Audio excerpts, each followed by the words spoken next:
Pernah kebayang nggak? Ada dosen kuliahan tapi kelakuannya begini.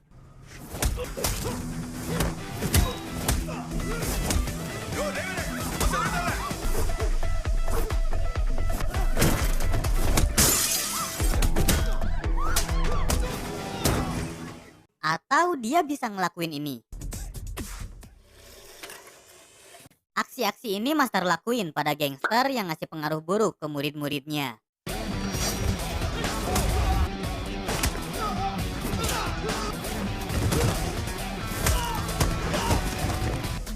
Karena hal ini juga master diskors dari kampusnya.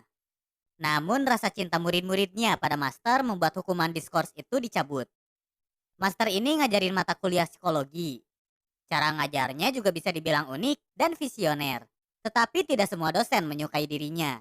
Temannya di kampus juga hanyalah seorang dosen yang punya hobi bermain panah. Oleh karena itu, Master ditunjuk jadi penanggung jawab pemilihan ketua BEM universitas oleh para dosen. Tapi dengan satu syarat, ia akan dihukum lagi oleh kampus jika pemilunya menjadi ricuh. Dengan dipilihnya Master menjadi penanggung jawab pemilu BEM, kampanye-kampanye mahasiswa pun mulai dilakukan. Kandidatnya ada dua orang. Mereka berkompetisi untuk bisa mendapatkan suara dari mahasiswa. Di hati dan lidahmu kami berharap, suara kami tolong dengarlah. Setelah kampanye berhari-hari, hari pencoblosan pun tiba. Pada hari yang sama pula, hasil akhir dari pemilihan ketua BEM diumumkan. Yang jadi pemenangnya adalah calon ketua BEM perempuan yang merupakan unggulannya Master.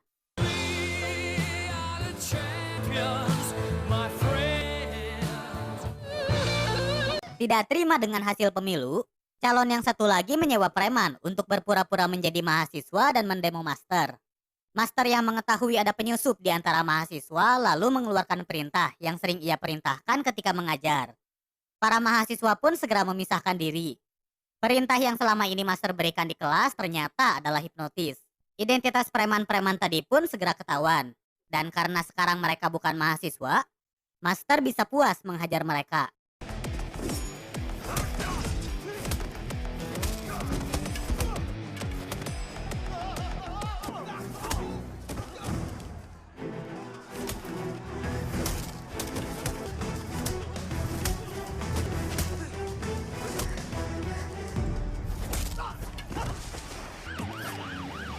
Beberapa jam kemudian, kerusuhan bisa teratasi. Memang situasi bisa teratasi berkat Master. Namun ia harus mendapatkan hukuman karena pemilu akhirnya menjadi kacau. Yang anehnya, seseorang menjebak dirinya untuk ditugaskan ke satu tempat pembinaan anak-anak selama 3 bulan.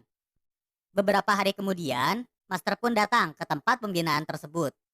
Kehadirannya di sana tidak disambut hangat oleh mereka yang memang hobinya bukan belajar. Master menyadari hal itu. Bukannya mengajar di dalam kelas yang membosankan, ia malah bermain bersama mereka di luar. Dia yang paling hebat, merasa paling jago dan paling dahsyat. Selesai bermain di luar, Master memilih tidur siang di dalam kelas. Tiba-tiba, dua orang anak menyelipkan kertas di sakunya Master. Tanpa mengetahui hal barusan, Master langsung memutuskan untuk pulang dan bermalam dengan Amer. Telepon yang berasal dari dua anak tadi pun tidak ia angkat. Tak lama kemudian, dua anak barusan tertangkap oleh gangster brutal bernama Bavani. Dia bergerak secara diam-diam di tempat pembinaan.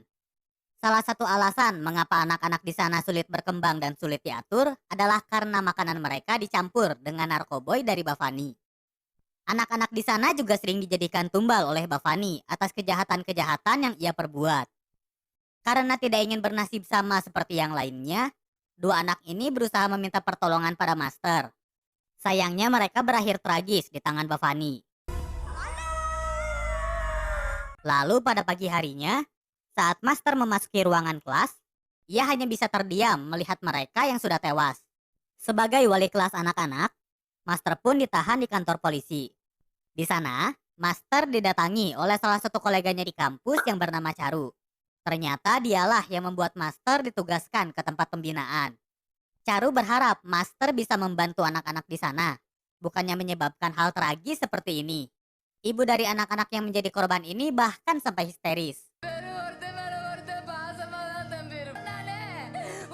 Lagi-lagi Master hanya bisa terdiam. Rasa sedihnya baru meluap ketika ia menemukan dan membaca surat yang ditinggalkan dua anak kemarin. Isi suratnya adalah permintaan bantuan pada Master. Sayangnya Master terlambat menyadari hal itu. Tak lama berselang, anak buahnya Bavani yang sudah menyogok para polisi datang menemui Master. Mereka menyuruh Master untuk meninggalkan tempat pembinaan jika masih sayang nyawa. Namun karena mereka menyobekkan surat milik Master, ia pun menyatakan perang pada Bavani.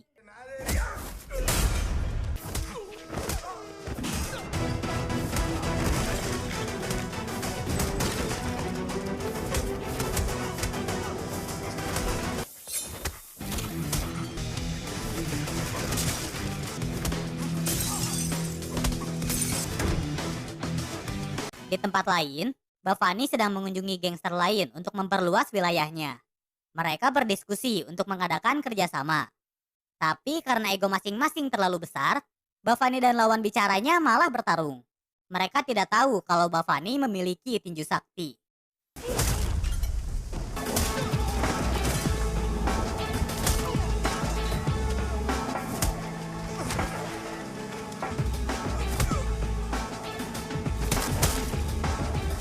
Pada akhirnya, musuh-musuh Bavani tidak berkutik menghadapi kesaktiannya. Kesaktian ini sebenarnya berasal dari kelamnya masa kecil Bavani. Ia pernah dipenjara akibat kesalahan yang tak pernah diperbuatnya. Lebih parahnya lagi, Bavani juga sering disiksa habis-habisan. Kekesalannya di penjara ia lampiaskan melalui tinjunya. Setelah keluar dari penjara, ia pun balas bogo pada orang yang sudah menjebloskannya.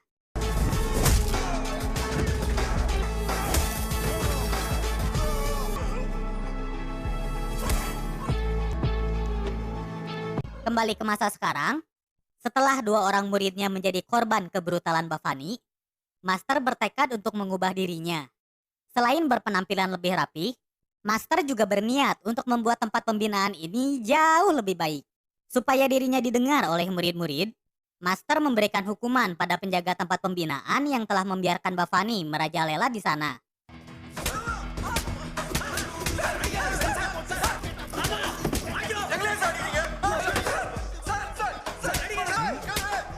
Melihat ketegasan Master, anak-anak pun segera menurutinya.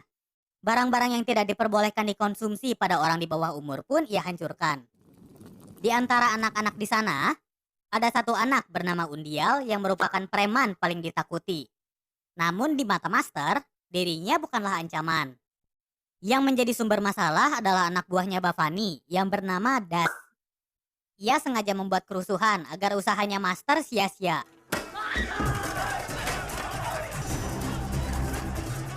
Hal-hal ini ia lakukan karena tidak menyukai Master yang berani melawan Bavani.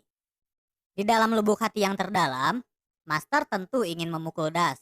Tetapi berhubung mereka masih di bawah umur, Master memilih untuk sabar. Setelah kejadian ini, Master mengganti caranya bertarung. Ia meminta anak-anak di sana untuk membuat sebuah video. Isinya adalah permintaan pada pemerintah untuk memperbaiki tempat pembinaan yang sudah terlanjur rusak akibat narkoboynya Bavani. Mereka juga berterima kasih pada Master yang sudah melindungi mereka dari barang haram tersebut.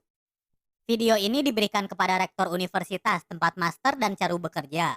Namun selesai Charu memberikan kopian videonya pada rektor, ia dihadang oleh anak buahnya Bavani.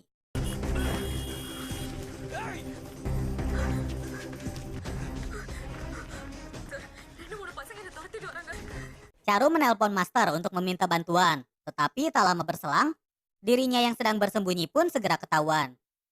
Telepon yang saat itu sedang tersambung menyelamatkan nyawanya Charu. Selain Master, Undial juga ternyata ada di sana, yang mana ia adalah kenalan dari orang-orang yang membegal Charu. Berkat itu, Charu dibiarkan hidup, tetapi ia hanya perlu memberikan kamera yang dibawanya. Usut punya usut, Bavani menandai anak-anak dengan sebuah tato. Mereka yang mempunyai tato tersebut boleh mengambil barang apa saja di pasar dan dijaga oleh anak buahnya Bavani. Mendengar ceritanya Undial, Master harus memberantas pihak-pihak yang berkaitan dengan Bavani jika ingin menyelamatkan anak-anak di tempat pembinaan. Lalu bersama Undial dan Charu, Master mengunjungi toko-toko di pasar sambil memperlihatkan tato Bavani. Jika pemilik tato tersebut adalah orang asing seperti Charu, si pemilik tato akan dihajar.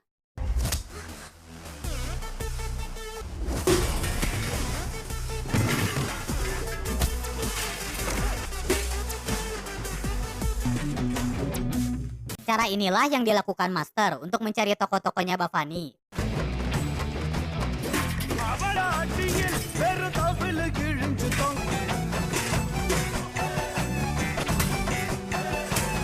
Setelah menyerbu semua tokonya Bavani, Master akhirnya mengetahui markas mereka. Ia pun langsung mengendap-endap dan menyandra salah seorang di sana. Master kemudian masuk ke dalam untuk memperingatkan Bavani supaya tidak berbuat macam-macam lagi. Namun tanpa ia sadari, orang yang dia sandra adalah Bavani sendiri. Setelah mengancam mereka, Master langsung pergi dari markasnya Bavani. Sebenarnya ini adalah salah satu kesalahan dari Master karena ia telah membuat Bavani menjadi marah. Kemampuan intelnya Bavani untuk mencari informasi tentang Master lebih cepat daripada warga Twitter. Sekarang adalah giliran Bavani untuk memperingatkan Master agar tidak macam-macam.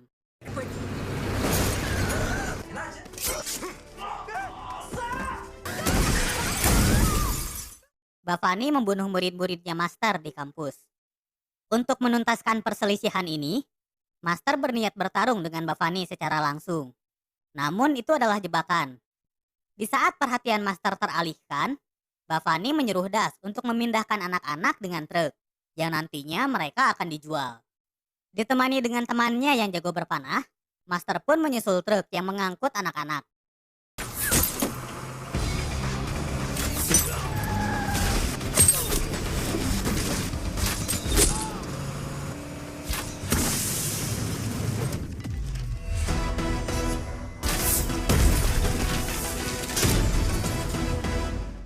Satu persatu, truk berhasil mereka hentikan. Das pun keluar dari salah satu truk yang berhenti. Master meyakinkan Das agar mempercayainya. Percaya bahwa ia akan dijadikan kambing hitam oleh Bavani atas penculikan anak-anak ini. Perkataan Master pun terbukti benar. Begitu Das menyerahkan truk berisi anak-anak, Das akan dihabisi oleh Bavani sebelum diberikan ke polisi. Untung saja Master sudah menduganya. Ia bersembunyi di dalam truk dan melawan anak buahnya Bavani sendirian.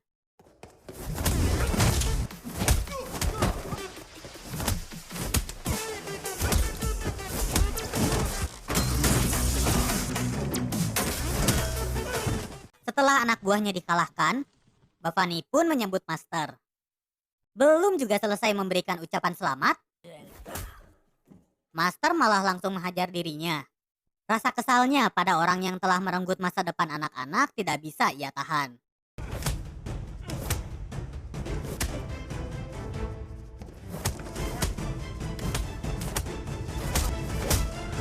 Selama bertarung, Master berhasil menghindari tinju-tinjunya Bavani yang sakti. Tapi bukan berarti itu akan terus terjadi. Satu tinju tepat sasaran cukup membuat Master babak belur. Namun semangatnya masih belum padam karena mendapat buff dari murid-muridnya. Sekarang, Master menantang Bavani untuk adu tinju. Dan malah Bavani yang kesakitan. Penyebabnya adalah gelang milik Master yang kini menjadi senjata. Keadaan pun berbalik.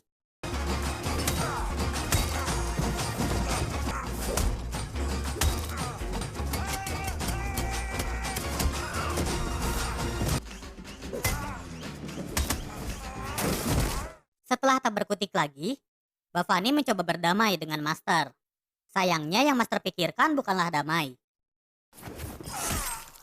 melainkan balas bogo atas kematian dua bocil di awal film. Selesai pertarungan ini, Das menemui Master untuk berterima kasih karena telah menolongnya. Master sendiri berkata mereka masih akan bertemu lagi. Namun nyatanya, tempat pembinaan akhirnya ditutup berkat video anak-anak dan bantuan rektor. Lalu, di manakah Das dan Master akan bertemu lagi? Jawabannya adalah di penjara. Film pun ditutup dengan hadirnya Master dan Das untuk membawa perubahan di dalam penjara. Tamat. Ending yang dosen koplak.